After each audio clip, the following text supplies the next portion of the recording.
എല്ലാവർക്കും സുഖല്ലേ? ഇന്നത്തെ എൻ്റെ റെസിപ്പി എന്ന് പറയുമ്പോൾ വെറും 5 മിനിറ്റ് കൊണ്ട് 2 തരത്തിലുള്ള ബ്രെഡ് ഓംലേറ്റ് തയ്യാറാക്കിയെടുക്കുന്ന റെസിപ്പിയാണ്. അപ്പോൾ നമുക്ക് വീഡിയോയിലേക്ക് കടന്നാലോ?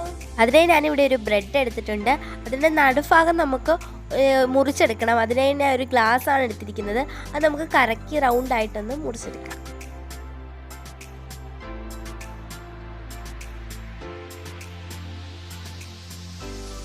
ബ്രെഡിൻ്റെ ആ നടുക്കത്തെ റൗണ്ട് നമ്മൾ കട്ട് ചെയ്ത് മാറ്റിയിട്ടുണ്ട്. നമ്മൾ അടുത്തതായിട്ട് ഒരു പാൻ വെച്ചു. അതിലേക്ക് ആവശ്യത്തിനുള്ള എണ്ണ ഒഴിച്ചു കൊടുക്കാം. അത് നമ്മൾ പാനിൻ്റെ നടുക്ക് ഭാഗത്തോടെ നമുക്ക് ബ്രെഡ് വെച്ച് കൊടുക്കാം. ഇനി ഞാനിവിടെ ഒരു മുട്ട പൊട്ടിച്ചെടുത്തിട്ടുണ്ട്. അതിന് നമ്മുടെ മഞ്ഞക്കരു പൊട്ടാതെ നമുക്ക് ഇട്ട് കൊടുക്കാം. നമ്മുടെ ബ്രെഡിൻ്റെ ആ നടുക്ക് ഭാഗത്തോട്ട് വെച്ച് കൊടുക്കാം. എന്നിട്ട് ഞാൻ വേറൊരു ബ്രെഡും അതുപോലെ ആക്കി എടുത്തിട്ടുണ്ട്. അത് നമുക്ക് അതിൻ്റെ മുകളിൽ വെച്ച് കൊടുക്കാം. ഇനി ഇതിലേക്ക് ഇട്ട് കൊടുക്കുന്നത് കുഞ്ഞു കുഞ്ഞായിട്ടരിഞ്ഞ ചെറിയ കുറച്ച് സവാളയും കുഞ്ഞുകുഞ്ഞായിട്ട് അരിഞ്ഞ് കുറച്ച് തക്കാളിയും ചെറുതായിട്ടരിഞ്ഞ പച്ചമുളകുമാണ്. അന്നേരം നമുക്ക് ആവശ്യത്തിനുള്ള ഉപ്പും കൂടി ചേർത്ത് നമുക്ക് മിക്സ് ചെയ്തെടുക്കാം.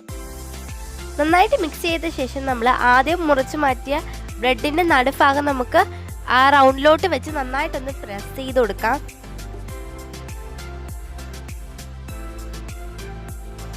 ഒരു ഭാഗം വെന്ത് വന്നിട്ടുണ്ട്. ഇനി നമുക്കിതൊന്ന് മറിച്ചിട്ട് അവിടെയും കൂടി വേവിച്ചെടുക്കാം.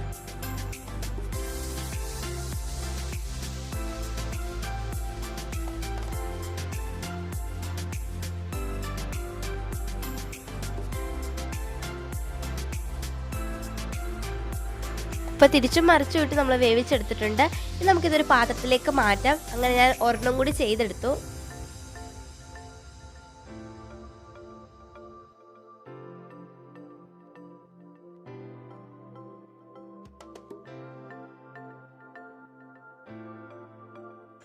ആദ്യത്തെ ബ്രെഡ് ഓംലേറ്റ് നമ്മൾ തയ്യാറാക്കി കഴിഞ്ഞു. ഇനി നമ്മൾ അടുത്ത ബ്രെഡ് ഓംലേറ്റ് ആണ് ചെയ്യാൻ പോകുന്നത്.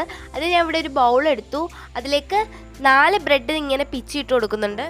ഇനി ഇതിലേക്ക് കുറച്ച് സവാള, കുറച്ച് പച്ചമുളക്, കുറച്ച് തക്കാളിയും കൂടി ഇട്ട് കൊടുക്കാം. എന്നിട്ട് നമുക്ക് ആവശ്യത്തിനുള്ള ഉപ്പും. എന്നിട്ട് ഇതിലേക്ക് ഞാൻ മുട്ടയാണ് പൊട്ടിച്ചൊഴിക്കുന്നത്. ഞാനിവിടെ 3 മുട്ട എടുത്തിട്ടുണ്ട്. അത് നമുക്കിതിലേക്ക് പൊട്ടിച്ചൊഴിച്ച് കൊടുക്കാം. പൊട്ടിച്ചൊഴിച്ച് നമുക്ക് മൊത്തത്തിലൊന്ന് മിക്സ് ചെയ്ത് കൊടുക്കാം. ഞങ്ങളുടെ വീഡിയോ സബ്സ്ക്രൈബ് ചെയ്യാതെ കാണുന്ന കൂട്ടുകാരുണ്ടെങ്കിൽ ഒന്ന് സബ്സ്ക്രൈബ് ചെയ്ത് സപ്പോർട്ട് ചെയ്യുക. നിങ്ങളുടെ ഓരോരുത്തരുടെയും സപ്പോർട്ട് നിങ്ങളുടെ ലൈക്കായിട്ട് അറിയിക്കുക. വീഡിയോ ഇഷ്ടപ്പെടുകയാണെങ്കിൽ മാത്രം നിങ്ങളൊന്ന് കമൻറ്റിലൂടെ അറിയിക്കുക. അപ്പോൾ നമ്മൾ മൊത്തത്തിലൊന്ന് മിക്സ് ചെയ്തെടുത്തിട്ടുണ്ട്. നമ്മൾ ലാസ്റ്റായിട്ട് ഒരു മുട്ടയും കൂടി ഒന്ന് പൊട്ടിച്ചൊഴിച്ച് കൊടുക്കുന്നു. എന്നിട്ട് നമുക്ക് അതും കൂടി മിക്സ് ചെയ്യാം. അപ്പോൾ നമ്മൾ വേറൊരു ഐറ്റം കൂടി ചേർക്കുന്നുണ്ട്. 1/2 ടീസ്പൂൺ കാശ്മീരി ചില്ലിയാണ്. അതും ചേർത്തിട്ട് ഒന്ന് മിക്സ് ചെയ്തെടുക്കാം.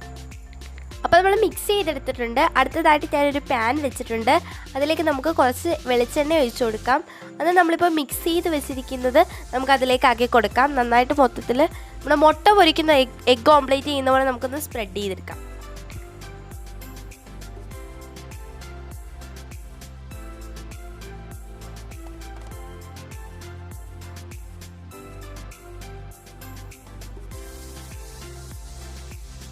ഒരു ഭാഗം വെന്ത് വന്നിട്ടുണ്ട്. ഇത് മറിച്ചിടാൻ വേണ്ടി ഞാനൊരു പ്ലേറ്റ് വെച്ചൊന്ന് മറിച്ചിടുന്നുണ്ട്. ഇനി നമുക്ക് അടുത്ത ഭാഗം കൂടി വേവിച്ചെടുക്കാം. അങ്ങനെ നമ്മൾ സിമ്പിളായിട്ട് തയ്യാറാക്കി എടുക്കാൻ പറ്റിയ 2 ഓംലേറ്റ് ഇവിടെ റെഡി ആയിട്ടുണ്ട്. എല്ലാവർക്കും ഇഷ്ടപ്പെട്ടു എന്ന് വിചാരിക്കുന്നു. എല്ലാവരും ഒന്ന് ട്രൈ ചെയ്ത് നോക്കുക. ഇതാണ് നമ്മൾ ഫസ്റ്റായിട്ട് തയ്യാറാക്കിയ ഓംലേറ്റ്. അടിപൊളി ടേസ്റ്റ് ആയിരുന്നു. നിങ്ങൾ കഴിച്ചു നോക്കി. എനിക്ക് ഒരുപാട് ഇഷ്ടപ്പെട്ടു. അതുകൊണ്ടാണ് ഈ വീഡിയോ നിങ്ങളുമായിട്ടൊന്ന് ഷെയർ ചെയ്യുന്നത്. അപ്പോൾ എല്ലാവരും ഒന്ന് ട്രൈ ചെയ്ത് നോക്കുക. ഇതാണ് നമ്മൾ രണ്ടാമത് തയ്യാറാക്കിയ ഓംലേറ്റ്. അപ്പോൾ അത് നമ്മൾ കഴിച്ചു നോക്കിയപ്പോൾ അടിപൊളിയായിരുന്നു. ഒരുപാട് ഇഷ്ടമായി. എല്ലാ കൂട്ടുകാരും ഒന്ന് ട്രൈ ചെയ്ത് നോക്കുക. അപ്പോൾ എന്തെങ്കിലും അഭിപ്രായങ്ങളുണ്ടെങ്കിൽ ഒന്ന് കമൻറ്റിലൂടെ അറിയിക്കുക. ഇതുപോലെ പുതിയ വീഡിയോ ആയിട്ട് ഇടുന്നത്. എല്ലാവർക്കും അസ്സലാമു അലൈക്കും.